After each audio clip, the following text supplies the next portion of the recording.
I have 51 questions, Chairman.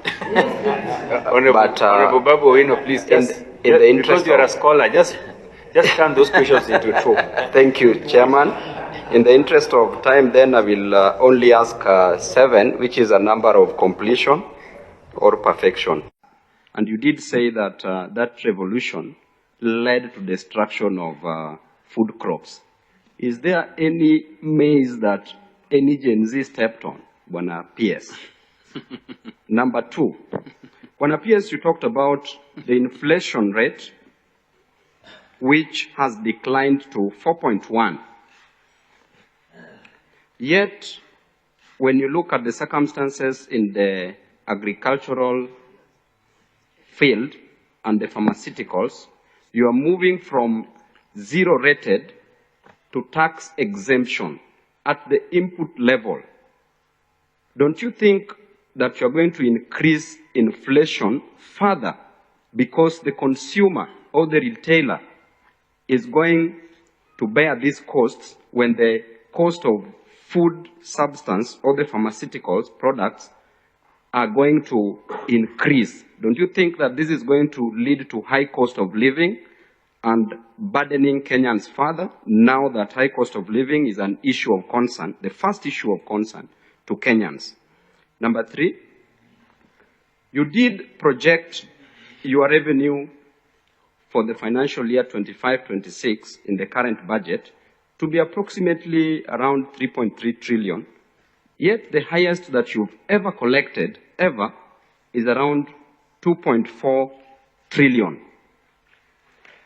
And this circus goes on, and what you tell us is that the financing will be done through external financing, which will come to around 284 billion, and the domestic financing, which you stated at 291 billion. Is this achievable, taking into account that we have a budget of 4.2 trillion?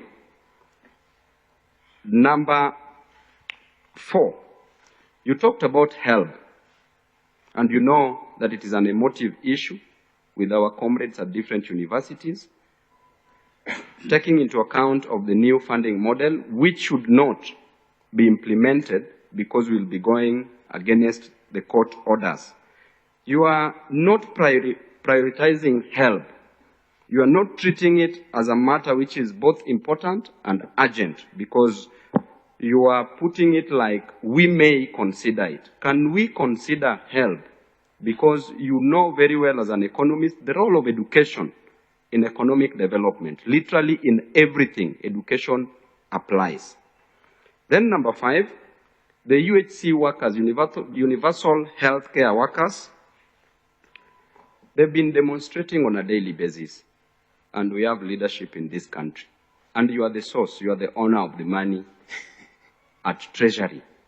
These ladies and gentlemen have been waking up every morning, not doing anything, even spending various nights, Mr. Chairman, in the cold. Chairman, you know how they wrote you many text messages.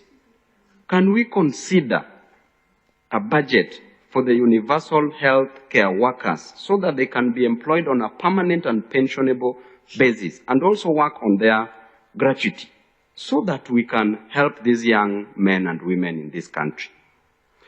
Number 6, number 5 is UHC.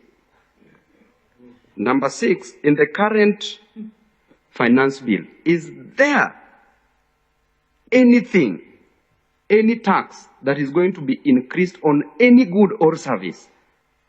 Because you've been smelling whispers around that the Gen Zs are coming back. Should there be any tax increment?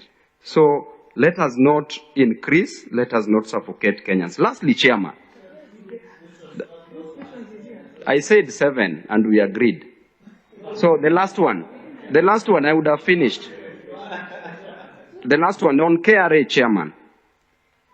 Bwana PS, you've come up with a strategy that KRA can access people's accounts without permission. And you know very well that this is infringing, it is against the right to privacy as enshrined in the Constitution, and is also against the Data Protection Act, where safety of consumers is exposed. Why are we going this direction? Thank you, Chairman.